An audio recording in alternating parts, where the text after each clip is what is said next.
Everyone, आज का episode पहले से ज्यादा इंटरेस्टिंग होने वाला है, इसीलिए मेरे साथ एंड तक जुड़े रहिए। तो लास्ट एपिसोड में हमने देखा था ब्लू क्लाउड लिस्ट में सुयनपो और चैंगसेंग ऐड हुए थे। तो सुयनपो का रैंक था 184 और चैंगसेंग तो 1 रैंक पर ही था। इसी वजह से काफी सारे लोग चैंगसेंग के दुश्मन बन गए थे। अगर आप प्रीवियस एपिसोड देखना चाहते हैं तो डिस्क्रिप्शन के साथ साथ एंड स्क्रीन में भी लिंक मिल जाएगी। तो आज का एपिसोड शुरुआत होती है एल्ड्रम मेलिलिस और क्लारिक सिन से। क्लारिक सिन कहता है इंपीरियल कोर्ट एग्जाम अभी तक स्टार्ट नहीं हुआ है, लेकिन अभी से ही चैंगसेन के बहुत सारे दुश्मन बन चुके हैं। आपको नहीं लग रहा कि इस बात पर चैंगसेन को ज्यादा प्रेशर पड़ेगी? एल्ड्रम मेलिलिस कहते हैं चारों तरफ से स्ट्रांग होने के लिए और सबके टारगेट पर होने पर ही बहुत जल्द इम्प्रूवमेंट कर पाएगा। नेक्स्ट सीन में हम देखते हैं चैंगसेन को जो कि कल्टीवेशन कर रहा था। वो सोचता है कि अभी भी मैं अपनी बॉडी में स्टारलाइट को सेंस नहीं कर पा रहा हूँ। मेरे मेरिडियन तो दूसरों से अलग है। क्या ये सब कुछ उसी वजह से हो रहा है? मैं अपनी स्टारलाइट को ऑब्जर्व नहीं कर पा रहा हूँ, तो फिर मेरी स्टारलाइट आखिर गया कहाँ? देन फोर स्क्रिप्चर क्लूमिनेशन किताब को उठाते हुए कहता है इस उलझन का सोल्यूशन मैं इसी किताब में ही ढूंढ लूंगा और फिर से अपनी स्टारलाइट को ऑब्जर्व करूंगा। बुक को पढ़ते हुए कहता है अगर मैंने मारो क्लैनेसिंग को स्किप करके लुमिनेशन पर फोकस किया तो शायद कुछ हो सकता है, लेकिन लुमिनेशन के बगैर तो मैं स्टारलाइट को कभी भी ढूंढ नहीं पाऊंगा। लेकिन अगर मैंने लुमिनेशन पर परफॉर्म किया तो शायद मैं जलकर मर जाऊंगा। ये किस तरह का परेशानी है? जब वो खिड़की के पास जाता है तब उसे एक लाइट नजर आता है। वो लाइट को देखकर सोचता है कहीं ये लुओ हैंग तो नहीं है, क्योंकि सरफिरी लुओ हैंग तो कभी भी और कहीं भी किसी वक्त आ जा सकती है। इसलिए चैंगसेन वही लोकेशन पर पहुंच जाता है जहाँ पर उसने लाइट को देखा था, लेकिन वो वहाँ पर देखती है वही डिवाइन लेडी जो कि जिसको चैंगसेन ने कोल्ड पूल के पास देखा था। और चैंगसेन उसके पास जाता है और माजरत करते हुए कहता है मैंने सोचा कि शायद मेरी पुरानी दोस्त है, इसीलिए मैंने आपको डिस्टर्ब किया, इसलिए आप मुझे इस बात के लिए माफ कर दीजिए। लेकिन चैंगसेन का किसी भी बात का कोई जवाब नहीं देती है डिवाइन लेडी। तो चैंगसेन सोचता है कहीं ये लेडी गूंगी बहरी तो नहीं है मेरे सीनियर ब्रदर की तरह। देन उसको याद आता है जब वो कोल्ड पूल के पास निकला था तभी भी डिवाइन लेडी ने कुछ रिएक्ट नहीं किया था और तब उस पे एक पॉट गिरने वाली थी जिस पर भी डिवाइन लेडी कुछ रिएक्ट नहीं किया था। उसके बाद डिवाइन लेडी चैंगसेन को टी ऑफर करता है। टी को देखकर चैंगसेन कहता है ये तो रिज्यू स्नोवुड टी है, इस तरह का टी तो मेरे सीनियर ब्रदर पिया करते थे। ये टी तो मेरे दिल को शांत करता है। इंपीरियल कोर्ट एग्जाम में सक्सेस होने के लिए मुझे पहले लुमिनेशन को अचीव करना होगा और ये करने के लिए सब कुछ शुरू से शुरुआत करना पड़ेगा, जो कि मैं नहीं कर सकता हूँ। जहाँ तक मुझे पता है मुझे पहले बाकी का बचा हुआ काम खत्म कर लेना पड़ेगा। देन वो डिवाइन लेडी को इशारों में कहता है सीनियर क्या आप मुझे जरा बताएंगे कि मैं उस कोल्ड पूल को कहाँ पर ढूंढ सकता हूँ? डिवाइन लेडी भी उसे इशारों से कहती है क्या तुम्हें मौत से डर नहीं लगता है? चैंगसेन भी इशारों से कहता है मैं मरना नहीं चाहता हूँ, लेकिन मैंने किसी से वादा किया है, इसीलिए मुझे कोल्ड पूल पर जाना ही पड़ेगा। डिवाइन लेडी टी के मदद से एक टेबल पर नक्शा बना देता है।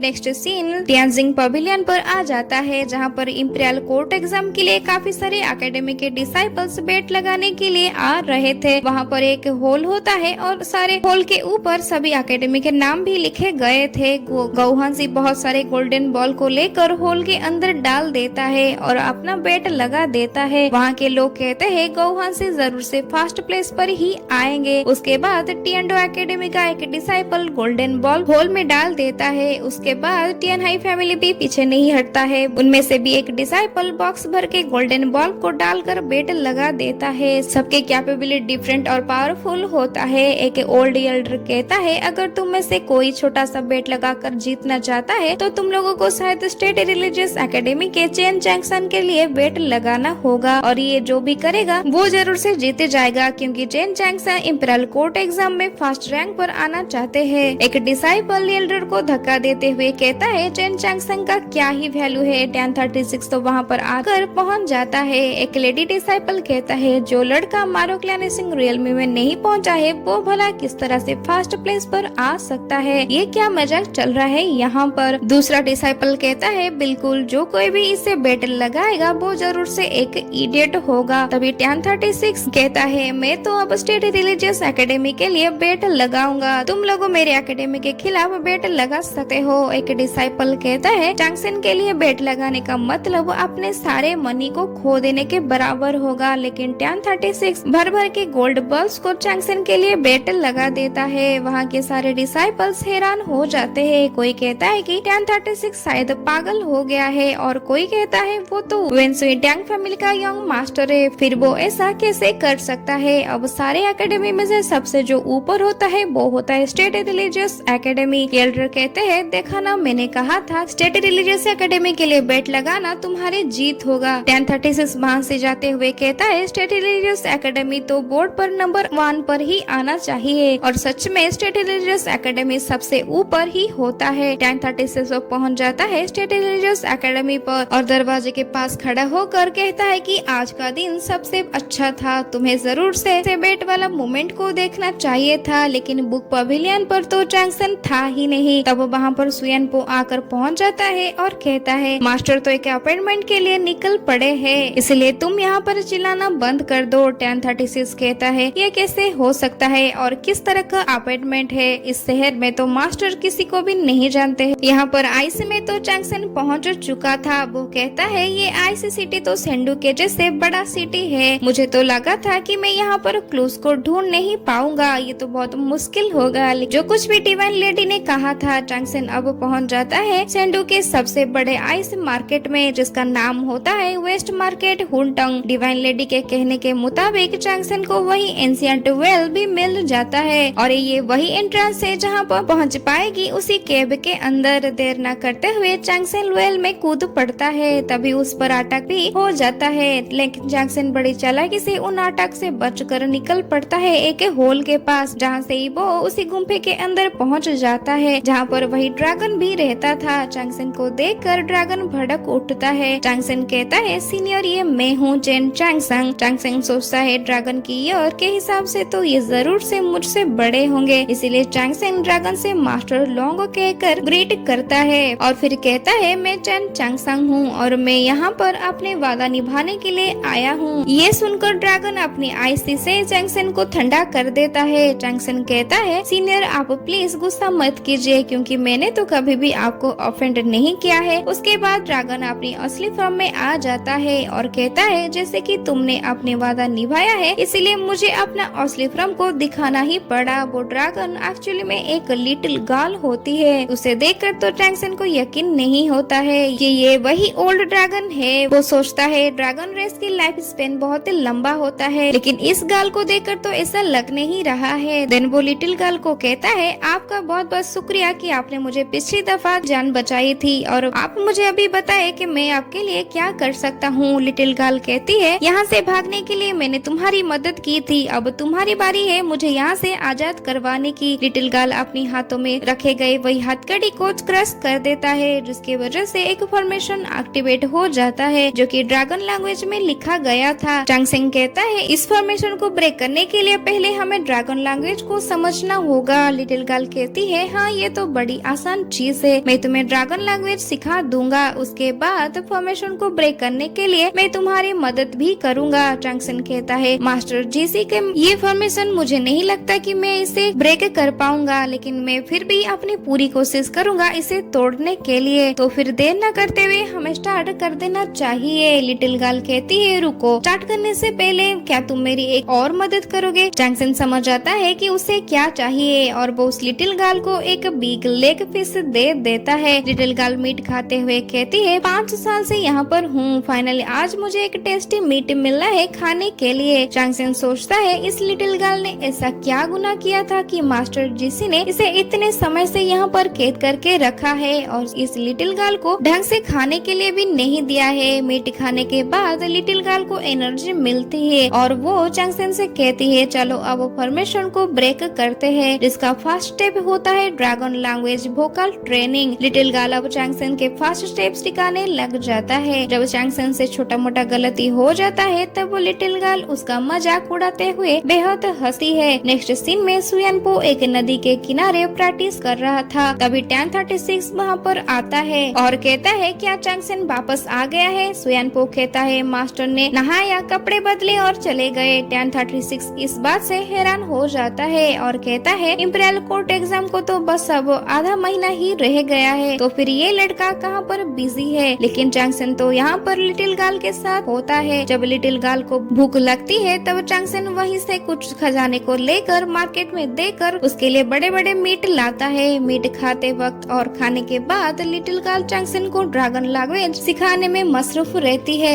दूसरी तरफ 1036 फिर से कहता है इंपीरियल कोर्ट एग्जाम बस स्टार्ट होने वाला है, लेकिन ये लड़का तो अभी भी किसी अपॉइंटमेंट के चक्कर में फंसा है। क्या वो भूल गया है कि इंपीरियल कोर्ट एग्जाम में उसे फर्स्ट रैंक पर आना है। कल्टीवेशन करते वक्त सुयानपो कहता है डायरेक्टर तो जल्दी जाते हैं और देर रात को वापस आते हैं। ऐसा लगता है जैसे उन्हें किसी चीज का बड़ा जल्दी है। मास्टर जो भी कर रहे होंगे वो जरूर से कोई इम्पोर्टेंट काम होगा। यहाँ पर स्टेप 2 स्टार्ट हो जाता है जो कि होता है जैसे फिर ड्रैगन स्क्रिप्ट। चांगसेन अपना पूरा कॉन्सेंट्रेट सीखने में लगा देता है। जब चांगसेन अच्छा काम करता है तब लिटिल गर्ल बहुत खुश हो जाती है। फाइनली चांगसेन बेसिक एरा को सॉल्व कर देता है। चांगसेन कहता है अब हमें नेक्स्ट स्टेप पे जाना चाहिए और थर्ड स्टेप होता है break the formation. Little girl कहती है तुम कितने बहादुर हो, 500 साल से मैंने इस पल को बहुत इंतजार किया है। मैंने कभी भी नहीं चाहा कि मैं इसमें कैद होकर रह जाऊं। चांगसेन कहती है मेरे पास ट्रू एसेंस नहीं है। इस फॉर्मेशन को तोड़ने के लिए मैं सिर्फ अपना गोल्डन नीडल को ही यूज करूंगा और वो प्रोसेस स्टार्ट भी कर देता है। साथ ही साथ लिटिल गर्ल भी फॉर्मेशन को ब्रेक करने के लिए अपनी पावर को यूज करने लग जाती है। चांगसेन उसे तरीका बताते जाता है और लिटिल गर्ल कोशिश करती ही रहती है। बहुत कोशिश करने के बाद आखिर में दोनों मिलकर फॉर्मेशन को ब्रेक कर देते हैं, जिसके वजह से लिटिल गर्ल की भेड़िया टूट जाती है और वो आजाद हो जाती है, लेकिन पूरी तरीके से नहीं। फॉर्मेशन ब्रेक होने के बाद लिटिल गर्ल बहुत खुश हो जाता है और चांगसेन से कहती है हमने फाइनली ये कर दिखाया है। हमने तो सिर्फ एराई पैटर्न को ही सॉल्व किया है। हम सही दिशा पर जा रहे हैं। अगर इसी तरह से कोशिश करते रहे तो मैं पूरी तरीके से आजाद हो जाऊंगी। अब तक लिटिल गर्ल ड्रैगन के फॉर्म में आ चुकी थी। तभी वहीं पर रखी गई कुछ स्टैचू पर चांगसेन को शक होता है। अगले ही सेकंड में कुछ स्टैचूज मूवमेंट करने लग जाते हैं। चांगसेन कहता है फॉर्मेशन चेंज हो चुका है, हमें सावधान होना होगा। स्टैचू अब ड्रैगन को अपनी जंजीरों के मदद से कैद कर लेते हैं। ड्रैगन तो लिटिल गर्ल के फॉर्म में आ जाता है और बुरी तरीके से नीचे गिर पड़ती है। हार ना मानकर दोबारा से वो ड्रैगन फॉर्म में आकर वहाँ से खिसक जाने की कोशिश करती है, लेकिन स्टैचूज ड्रैगन को कैद कर लेते हैं। ड्रैगन अब एक फॉर्मेशन में फंस जाता है जिस फॉर्मेशन का नाम होता है ड्रैगन लॉकिंग फॉर्मेशन। एक स्टैचू कहता है तुम एक एविल ड्रैगन हो जिसने इंसानों को नुकसान पहुंचाया है, इसीलिए तुम्हें यहाँ पर कैद करके रखा गया है। स्टैचूज अपने स्वाड निकाल लेते हैं और कहते हैं कि जब बेनेक्स ब्रिज बहने लगेगा तभी तुम आजाद हो पाओगे। ड्रैगन कहती है मैं तो बस वहीं से ही गुजर रही थी, लेकिन लोगों ने मुझे देखा और डर गए, मुझ पे अटैक भी किया। बदले में डिफेंस करने के लिए मैंने भी उन पर अटैक किया, तो फिर मेरी इसमें क्या गलती थी। चांगसेन कहता है बेनेक्स तो एक ब्रिज नहीं है, ये तो कभी भी नहीं बहती है, तो क्या इसका मतलब लिटिल गर्ल कभी भी आजाद नहीं होगी। ये तो सच में एक नाजायज चीज है। स्टैचू चांगसेन से कहता है ड्रैगन ने फॉर्मेशन के बगैर फॉर्मेशन को तोड़ दिया है, इसीलिए उसे अभी बहुत सजा मिलेगी और वो ड्रैगन पर अटैक कर ही दिया था, जिसके वजह से ड्रैगन नीचे गिर पड़ता है। चांगसेन उसके पास आती है और सोचती है ये सारे मैकेनिकल स्टोल स्टैचू है, तो इनसे बात करना बेकार होगा, मुझे कुछ और ही सोचना होगा इन्फॉर्मेशन को तोड़ने के लिए। तभी वो अपनी फुटर यूज करके जाती है और अपने ड्रैगन स्वॉर्ड को यूज करके स्टैचू के एराई कोर को ब्रेक कर देता है। स्टैचू के एराई कोर पर अटैक कर देता है। अगर स्टैचू के एराई कोर को ब्रेक किया जाए तो स्टैचूज को रोका जा सकता है, लेकिन ट्रू एसेंस के बगैर ये करना बहुत मुश्किल होता है, जिसके वजह से चांगसेन पीछे हो जाता है। चांगसेन सोचता है ट्रू एसेंस के बगैर मैं सिर्फ इंपीरियल कोर्ट एग्जाम में ही सक्सेस हो सकूंगा। अगर मैं लुमिनेशन रियलमी को अचीव कर लूँ तो शायद मैं इन स्टैचूज को रोक सकती हूँ, लेकिन इसके लिए मुझे सब कुछ शुरुआत से शुरू करना होगा, जो कि मैं नहीं कर सकता हूँ। लेकिन अभी मुझे लुमिनेशन ट्राई करना होगा, चाहे कुछ भी हो जाए। और वो अपनी टेक्निक स्टार्ट कर देता है। वो सोचता है किताब के हिसाब से जब मैं ये ऑब्जर्व करूंगी तब मुझे एक पॉन्ड दिखाई देगा और मेरी स्टारलाइट पॉन्ड वाटर में मेल्ट हो रहा होगा। चांगसेन अब धीरे धीरे से किसी अलग ही दुनिया में जा रहा था। तभी वो सोचता है कि यही सब कुछ मेरे बॉडी के अंदर है और शायद यही है मेरी इनर बॉडी, जो कि पूरी तरीके से बर्फ से जम गया था। चांगसेन कहता है क्या सच में मेरी स्टारलाइट यही है? यहाँ पर तो कुछ भी पॉन्ड नहीं दिखाई दे रहा है, यहाँ पर तो सिर्फ हवा और बर्फ है। चांगसेन जब थोड़ा से ही बर्फ को हाथ में लेता है तब वो तुरंत ही गोल्डन कलर का होकर गायब हो जाता है। ये देखकर चांगसेन कहता है इसका मतलब ये नहीं कि मैं कल्टीवेशन नहीं कर सकता हूँ। इसका मतलब ये नहीं कि मेरे पास स्टारलाइट नहीं है, अब मेरे पास एक स्नो फील्ड है। और वहीं से ही चैंगसन अपने कल्टीवेशन स्टार्ट कर देता है और अपने एक ऑरा को आसमान में छोड़ देता है। जब चैंगसन का डेस्टिनी स्टार फायर बन के आता है तब बहुत सारे स्नो पिघल कर चैंगसन के अंदर ट्रू एसेंस तैयार करते हैं। चैंगसन अपनी कल्टीवेशन जारी रखता है। जब वो आंखें खोलता है तब वो देखता है कि 2 स्टैचूज ड्रैगन पर हमला करने के लिए तैयार हुए थे, लेकिन चैंगसन अपनी ड्रैगन स्वॉर्ड को घुमाता है। हेवन सियरिंग स्वॉर्ड टेक्निक के मदद से स्टैचू को जख्मी कर देता है। जब स्टैचू 2 टुकड़े होकर नीचे गिर पड़ता है तब चैंगसन कहता है यही है लुमिनेशन रियल मी, अब मुझे ट्रू एसेंस भी फील होने लगा है। स्टैचू से बचते हुए कहता है मेरी बॉडी ऑफ पावर से भरा हुआ है। जिस टेक्निक के बारे में स्क्रिप्चर में लिखा गया था सब कुछ नेचुरली बाहर आ रहा है। चैंगसन अब ना रोकर सारे स्वॉर्ड फॉर्मेशन को यूज करके स्टैचू के टुकड़े टुकड़े कर देता है। सारे स्टैचू को मारने के बाद ड्रैगन आजाद हो जाती है और चैंगसन से कहती है इतने कम समय में तुमने लुमिनेशन रियल्म को हासिल कर लिया है, ये सच में काबिल तारीफ है। अब चैंगसन के अंदर कुछ धुआं निकलता हुआ नजर आता है। चैंगसन बैठ जाती है और कहता है कि मेरे मेरिडियंस टूट चुके हैं। ड्रैगन कहती है अगर ऐसा ही चलता रहा तो स्टारलाइट तुम्हारी बॉडी को जलाकर राख कर देगी। चैंगसन तो अपनी स्टारलाइट को रोकने की कोशिश करता है। चैंगसन कल्टीवेशन करने लग जाता है और कहता है मैं जा रहा हूँ स्नोफील्ड को देखने, मैं गिव अप नहीं कर सकती हूँ। ड्रैगन उसे स्नो फेंकने के साथ साथ कहती है कि हम दोनों मिलकर फॉर्मेशन को ब्रेक करेंगे। चैंगसन के कलरफुल फायर को देखकर ड्रैगन कहता है क्या ड्रैगन के ब्रीथ इस फायर को रोक नहीं सकता है? ऐसा कैसे हो सकता है? लेकिन स्टार फायर बर्न तो अंदर से भी बाहर आ रहा है, फिर भी वो मर क्यों नहीं रहा है? उसका हार्ट एक प्रोफाउंड प्लेस है, वो जल के मरने वालों में से नहीं है क्योंकि उसका हार्ट ऑलरेडी एक प्रोफाउंड ट्रूथ है। अब तक तो चैंगसन के पूरी बॉडी जलने लग गई थी, उसके कपड़े भी जलकर राख हो चुके थे। ड्रैगन फिर से कहती है क्या चैंगसन बॉडी वही सेंटलेस बॉडी है जो कि हजारों साल में से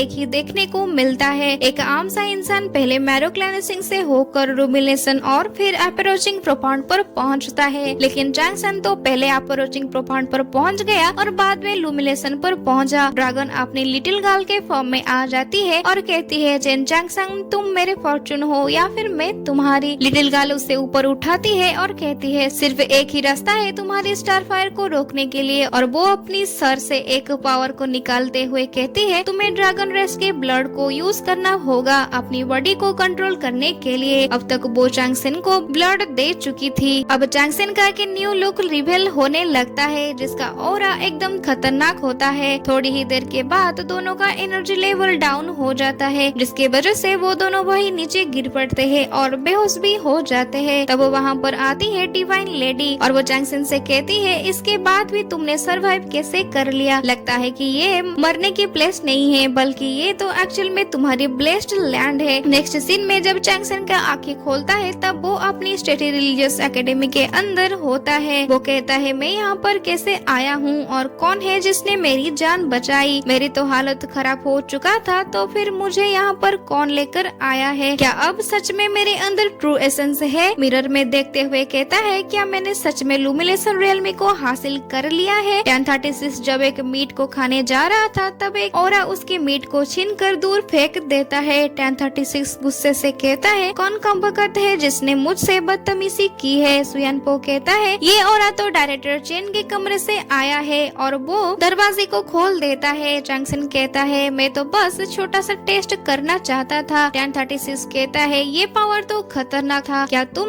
लुमिनेशन रियल्म को हासिल कर लिया है? चैंगसन हाँ कहती है। तभी बाहर से लुओहेंग चिल्लाने की आवाज आती है। खिड़की को खोलकर ये तीनों लुओहेंग को देखते हैं। लुओहेंग उनके पास जाती है। तभी कुछ बेल की आवाज आती है तो 1036 कहता है ये जो बेल की आवाज आ रही है इसका मतलब कई सारे डिसाइपल्स सिटी में एंट्री कर रहे हैं। इसका मतलब इंपीरियल कोर्ट एग्जाम भी स्टार्ट होने वाला है। लुओहेंग चैंगसन को एक यूनिक अंदाज में देखती है मानो कि जैसे वो पावरफुल हो गया है और इंपीरियल कोर्ट एग्जाम में फर्स्ट प्लेस पर जरूर आएगी। तभी चैंगसन अपनी मास्टर और सीनियर ब्रदर को याद करके उनसे कहता है आखिर वो दिन आ ही गया जिसका इंतजार हमने कई सालों से किया है। नेक्स्ट सीन में सिटी में इंपीरियल कोर्ट एग्जाम स्टार्ट हो जाता है। तो एवरीवन इसी के साथ एंड होती है आज का एपिसोड और ये वाला सीन हमें नेक्स्ट एपिसोड में देखने को मिलेगा। इसीलिए आगे की बेहतरीन एपिसोड्स देखने के लिए एनिमे टाइम 3516 को सब्सक्राइब कर लीजिए। Okay, thank you.